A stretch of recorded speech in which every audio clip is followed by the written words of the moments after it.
성경은 좀 열심히 읽고 계십니까? 그리고 성경을 읽으면서 말씀이 달다, 오묘하다 하는 것을 느끼시는지요? 저는 앞으로 여러분들이 이 말씀이 정말 달고 오묘한 그 맛을 맛볼 수 있도록 여러분들을 열심히 섬기도록 하겠습니다. 여러분들께서 저를 위해서 기도해 주시고 또 저는 여러분들을 위해서 최선을 다해서 준비하고 또 여러분들에게 이 말씀의 좋은 보배스러운 내용들을 여러분들에게 전달하도록 최선을 다하도록 하겠습니다. 지난 시간에는 우리들이 구약 성경은 어떻게 읽을 것인가, 사슴이 시냇물을 찾기에 갈급한같이 정말 하나님의 갈급한 마음을 가지고 성경을 읽어야 된다.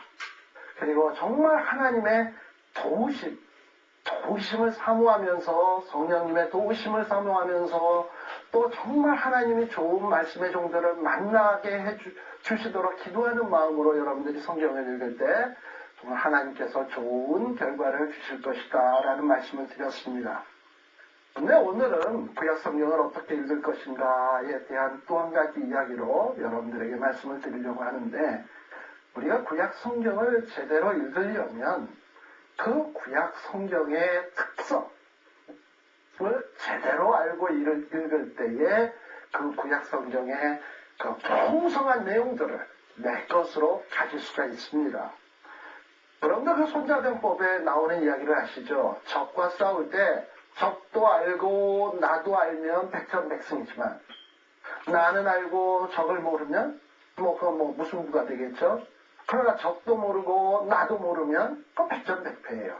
물론 이 비유를 이 거룩한 성경 말씀에 비유한다는 것은 참 어폐가 있습니다만은, 그러나 정말 우리들이 어떤 책이나 정말 하나님의 말씀을 내 것으로 삼고 싶다면 이 성경 말씀의 특성이 어떤 것인지 알고 읽는 사람하고, 전혀 특성이야 어찌됐건 무슨 상관이야, 그냥 하얀 건 종이고 까만 건 글씨겠지, 그냥 아무 생각 없이 성경 읽는 사람하고 그 성경 읽고 난 다음에 그 건지는 그 유익이 같겠습니까? 좀 비교할 수 없을 거예요.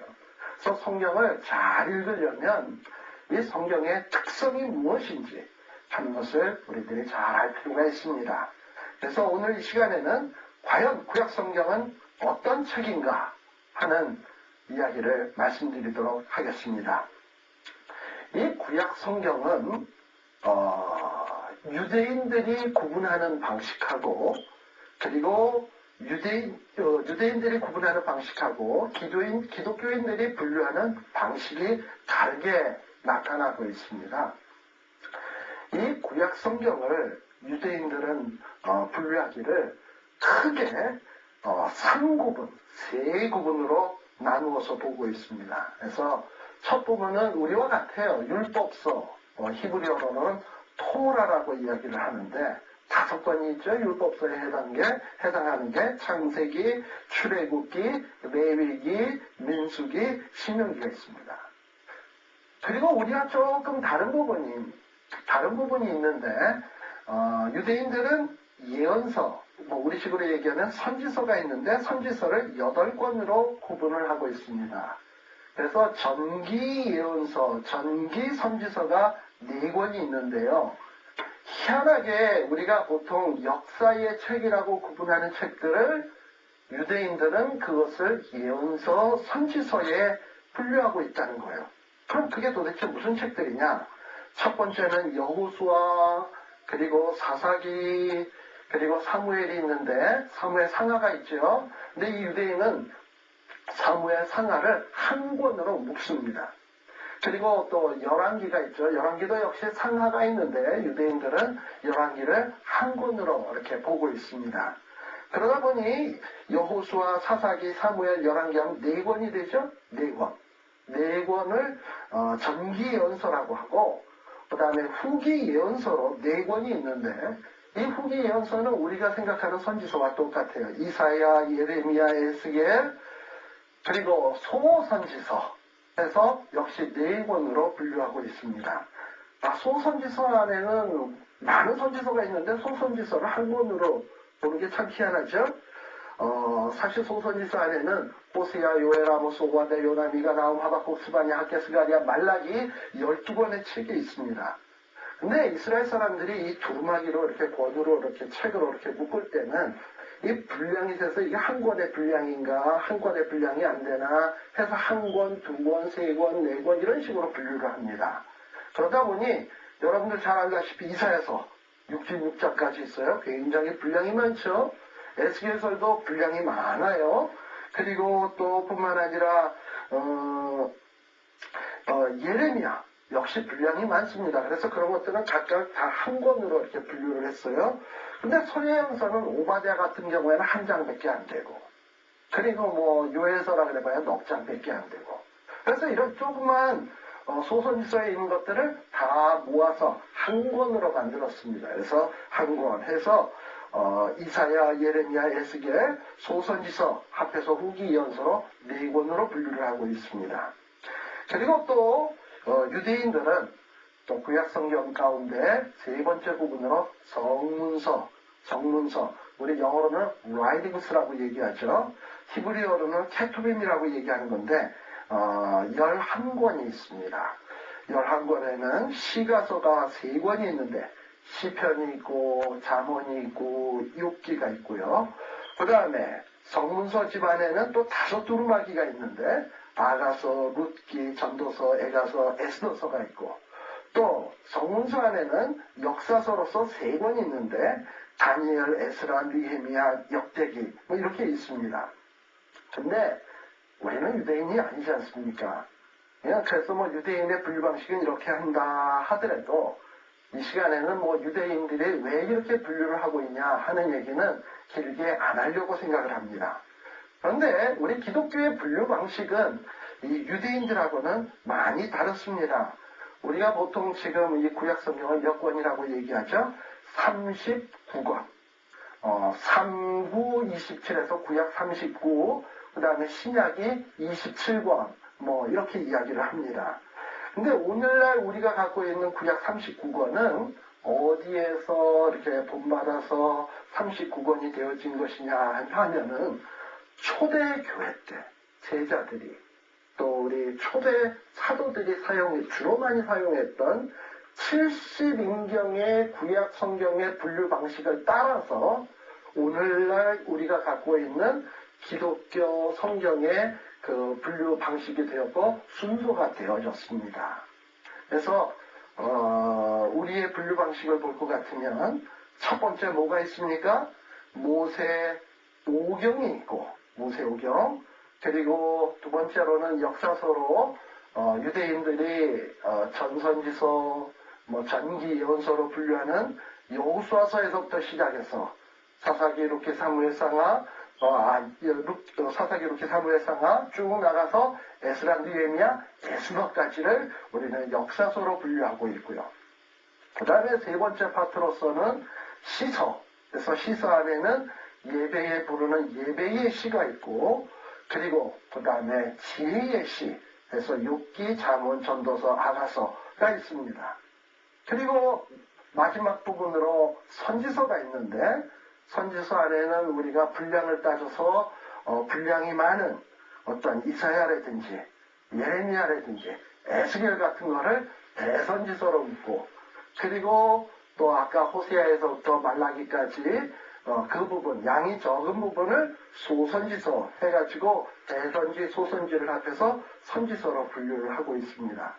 다시 말하면 우리 기독교에서는 성경을, 구약 성경을 모세오경, 그리고 역사서, 시서, 선지서 이렇게 네 구분을 하고 있다라는 것을 여러분들이 생각을 해야 됩니다. 자, 그런데 우리 기독교에서 말이죠. 이렇게 성경을 네 구분을 하는데 왜 유대인들하고 달리 유대인들은 3구분하는데 왜 기독교인들은 이렇게 네 구분을 하는 것일까? 이게 아무 뜻 없이 되어진 일이 아닙니다. 이 구약 성경을 네 구분한 데는 깊은 뜻이 있고 또 우리 기독교인들의 신학이 담겨져 있는 것인데 이 신학이 그릇된 신학이 아니라 참으로 은혜로운 참으로 우리에게 복된 신학이 되어지는 것입니다.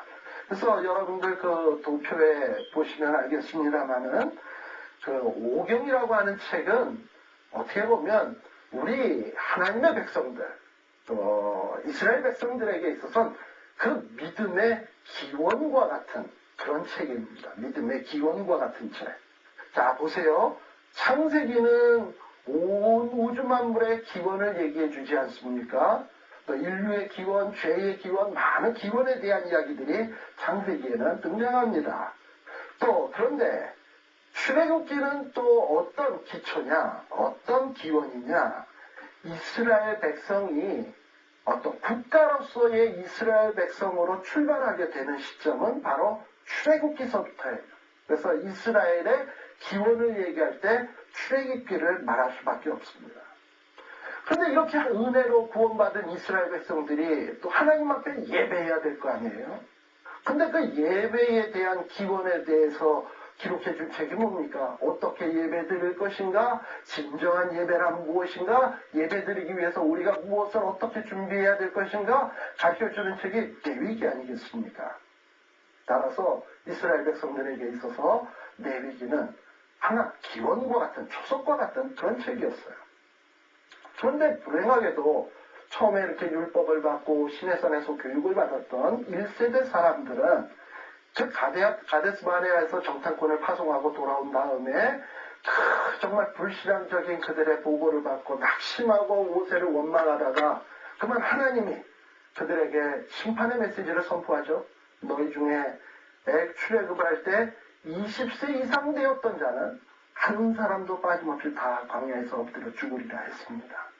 그러다 보니 이 광야를 요리하는 동안 출애굽할 때 1세대였던 사람들은 다 죽었어요. 1세대, 민수기에 보면 1세대를 계수하는 이야기가 쫙 나옵니다. 그리고 새로운 세대로 바뀌었습니다. 그래서 민수기 중간 부분에 보면 새로운 세대에 대한 계수하는 이야기가 나와요. 그래서 민수기의 마지막에 등장하는 사람들은 가나안에 들어가는 새로운 이스라엘이에요. 그렇게 보면 새로운 이스라엘의 출발을 가르쳐주는 책이 민수기로구나라는 것을 우리들이 또 알게 될 겁니다. 근데 이렇게 새롭게 출발된 하나님의 백성들이 가나안 땅에 들어가서 어떻게 살 것인가? 법이 있어야 될 것 아닙니까? 그래서 하나님이 이스라엘 백성들이 어떻게 살 것인가 하는 것을 모세를 통해서 주셨어요. 그것이 바로 우리가 잘 알고 있는 신명기의 말씀이 되는 것입니다. 그렇다면 창세기, 출애굽기, 레위기, 민수기, 신명기 이 모든 것은 다 이스라엘 백성들의 그 신앙생활, 하나님의 백성의 도리로서의 그 기초의 역할을 든든하게 하고 있는 거예요. 자, 그런데 보면 역사서와 시서, 선지서 여기 그 비고란에 이렇게 보면은 과거, 현재, 미래라는 이야기를 써놨어요. 이거 도대체 왜 과거, 현재, 미래라고 이야기하는가? 정말 좀 궁금하실 터인데 이 믿음이라고 하는 것은 어떻게 보면 시간적으로 보면 과거와 미래와 아주 밀접한 연관이 있습니다. 제가 아마 이 강의를 시작하면서 믿음이란 무엇을 믿는다 하는 대상이 분명해야 된다는 걸 말씀을 드렸습니다. 우리가 이 믿는다라고 하는 것은 과거에 해품된, 과거에 발생했던 어떤 사건을 믿습니다. 그저 막연히 나는 믿어 뭐 이러고서는 뭘 믿어 하고 얘기했을 때 아무런 대답도 못하는 것은 너무나도 우스꽝스러운 일이에요. 자, 우리 예수님이 어떠하셨습니까? 예수님은 지금으로부터 2000년 전에 날 위해서 골고다 언덕 위에서 보배 피를 다 쏟으시고 우리를 위하여 구속사업을 완성하셨습니다. 과거적 사건이에요. 그런데 그 과거적 사건을 그것이 일어난 것을 그 당시에 지켜본 증인들이 지금 살아있습니까? 아무도 안 살아있거든요. 또 예수님이 그 돌아가시는 장면을 비디오로 찍어서 오늘날 우리에게 전달되고 있습니까? 어떤 분은 또 이렇게 얘기하실지 모르겠어요. 멜 깁슨이 찍은 패션 오브 크라이스트? 그 영화 있잖아요. 그거는 만들어낸 것이고요. 실제 예수님을 찍었던 비디오는 이 땅 위에 존재하지 않습니다. 그렇다면 제가 이 얘기를 왜 하냐면 예수님이 2000년 전에 날 위하여 십자가 지시고 돌아가시고 피 흘리셨다는 사실을 그게 사실인지 아닌지 어떻게 증명할 수 있냐? 증명 못하죠. 어떤 증거물도 없고요. 그럼 그걸 뭐 한다고 하는 겁니까, 우리는? 우리 기독교에는 그것을, 그 사건을 증거도 없고 증인도 없지만 보이지 않는 것이지만 그러나 그것을 내 마음의 실상으로 믿는 것이죠. 믿음이 뭡니까? 보이지 않는 것들의 증거요. 바라는 것들의 실상이라고 얘기하지 않았습니까? 바로 그 예수님의 그 과거에 날 위하여 하신 그 귀한 사역을 내 것으로, 나와 관계 있는 것으로 받아들이는 그것. 바로 그것이 믿음이에요. 이런 식으로 이야기한다면 믿음이라고 하는 것은 이 과거와 밀접한 연관을 맺고 있습니다. 또한 미래라고 하는 것은 또 무엇인가? 이 믿음이라고 하는 것은 이 미래와도 밀접한 연관을 맺습니다. 미래와도 밀접한 연관이 있어요. 전에 말이죠. 선지서에 보면은 참 많은 미래에 대한 예언들이 참 많이 있습니다. 그러다 보니 이 성경을 연구하는 사람들이나 이스라엘 백성들이나 또 우리 기독교인들이나 선지서 하면은 어떤 미래에 대한 책으로 인식되어져 온 것이 사실입니다. 그런데 선지서에 나타나는 미래에 대한 얘기는 주로 무엇이 있는가 하면 크게 두 가지로 우리가 생각을 할 수 있습니다.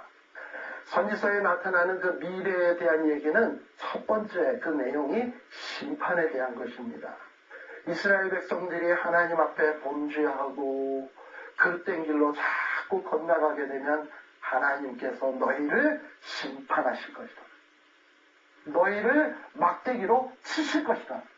뭐 이런 말씀들이 주로 선지서에 있죠. 심판에 대한 예언. 그런데 이 심판하실 것이 지금 해품됐나요? 아직 해품 안 됐어요. 해품 될 거예요.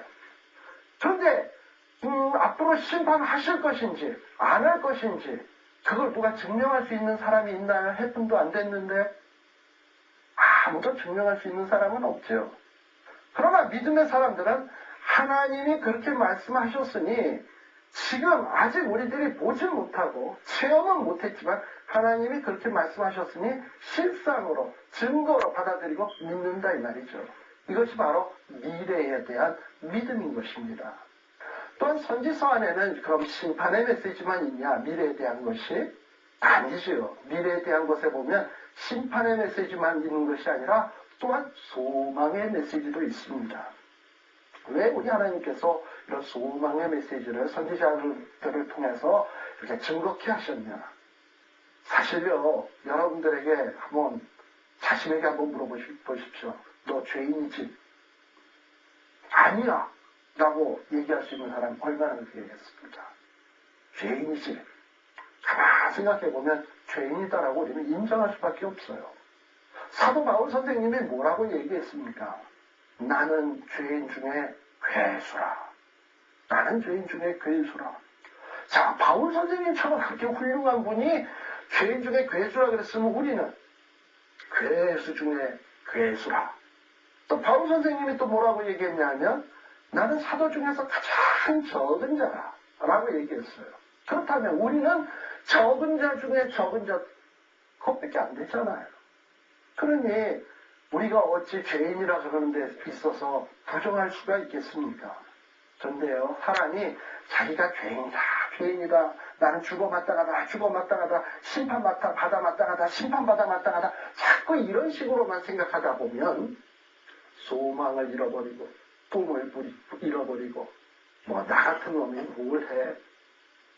나 같은 게 무슨 쓸모가 있어? 자포자기게 해버립니다. 그런데 이 자포자기 해버리는 것도 우리 하나님께서 원하시는 모습이 아니거든요. 그래서 선지자들을 통해서 소망의 메시지를 주는 거예요. 얘야, 누구야? 너는 비록 죄인이다. 그리고 앞으로 기다리는 것이 심판이다. 그러나 너가 회개하면 너의 죄가 주홍같이 붉을지라도 눈과 같이 희리라. 이렇게 용서해 주시겠다고 소망의 메시지를 주시는 하나님이세요. 그리고 그 소망의 메시지를 가지고 심판이 끝이 아니라 장차올 영광스러운 미래가 있다는 것을 바라보면서 비록 현재 사는 삶이 힘들고 고달프고 괴롭고 어려워도 하나님의 백성으로서 그 고귀한 자태를 잃어버리지 않고 참고 인내하면서 살아가라고 그 힘 주시기 위해서 우리 하나님은 소망의 메시지를 주시는 거예요. 자, 그렇다면 이 과거와 미래 설명이 되었죠. 자, 그러면 현재에 대한 얘기가 뭐가 있습니까? 자, 아까 시서라 그랬는데 시서 안에는 예배의 시가 있고 그리고 또 여러 가지 지혜문들이 있습니다. 그런데 자, 이것이 바로 우리의 현재의 삶이라는 거죠. 한번 생각해 보십시다.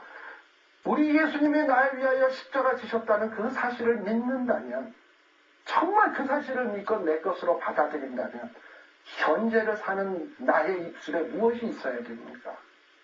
찬양과 감사와 우리 하나님 앞에 영광 돌리는 그런 모습이 있어야 될 것 아니겠습니까?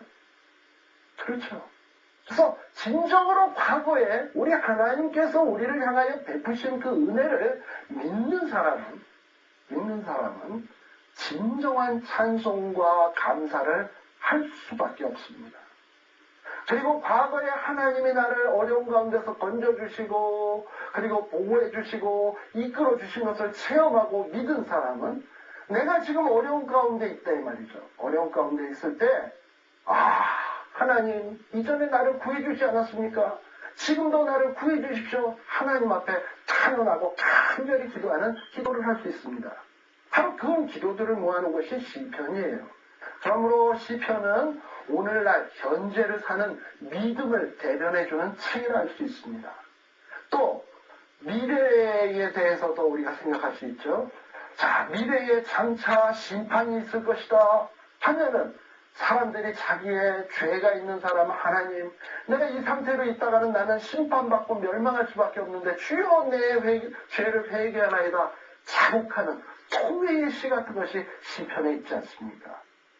바로 시편은 오늘을 사는 우리 성도들의 찬송과 기도의 하나의 모범을 보여주는 현재를 사는 우리 신앙인들의 모범을 보여주는 귀한 책이라 할 수 있습니다.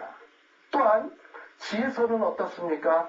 정말 하나님이 베풀어 주신 은혜를 베풀어 주셨던 은혜를 과거에 있었던 은혜를 믿고 또 장차 하나님께서 우리를 악인은 심판하시고 의로운 자를 구원하신다는 사실을 믿는 사람은 오늘 이 시대를 살면서 정말 어리석게 살겠습니까? 멍청하게 살겠습니까? 하나님 기뻐하시는 대로 살아야죠. 어떻게? 여호와를 경외하면서. 근데 이 여호와를 경외하는 것이 지혜의 근본이라 그랬거든요. 여호와를 경외하면서 정말 이 땅 위에서 남들 앞에 모범이 되며 윤리적으로나 도덕적으로나 어느 뭐로 봐서도 정말 빛과 소금의 직분을 감당하기에 부족할 만한 그 아름다운 삶을 살도록 하기 위해서 주옥 같은 이런 지혜서의 교훈의 말씀들을 오늘 우리에게 주고 있습니다. 그런데 진정으로 하나님의 은혜를 기억하고 또 하나님의 구원을 믿는 사람은 정말 그 마음속에 감사, 감격이 있을 수밖에 없어요. 그리고 할아버지 하나님을 사랑할 수밖에 없어요. 내가 어떻게 하면 우리 아버지 하나님을 사랑할까? 어떻게 하면 우리 아버지를 기쁘시게 할까? 그분의 고민은 바로 그런 고민일 것입니다. 저와 여러분은 그런 고민을 정말 하나님 앞에서 깊이 했으면 좋겠어요. 그런데 잊지 말 것은 그럼 내가 하나님을 어떻게 사랑할 것인가? 성경에 보면 내 계명을 가지고 지키는 자라야 나를 사랑하는 자니라고 했습니다. 그런 면에서 지혜서에 나오는 여러 교훈들을 우리가 지키는 것은 그저 뭐 지혜와 진력을 지킨다기보다는 우리 아버지 하나님을 사랑하기에 이 말씀을 지킨다는 것을 잊지 마십시오. 자, 이렇게 정리를 해본다면 구약 성경이 모세 오경, 역사서, 시서, 선지서로 이렇게 네 부분 시간적으로 보면 기원이 있고 과거가 있고 현재가 있고 미래가 있고 이런 식으로 4구분하는 것은 결코 우연이 아니라 이 안에는 깊은 신학적 의미가 있는 것이구나 라는 이런 사실을 인식하시고 이 성경을 한 구절 한 구절 읽어나가기 시작하면 참으로 하나님의 크고 자비로우시고 풍성하신 은혜가 여러분과 저에게 넘치시리라고 믿습니다. 감사합니다.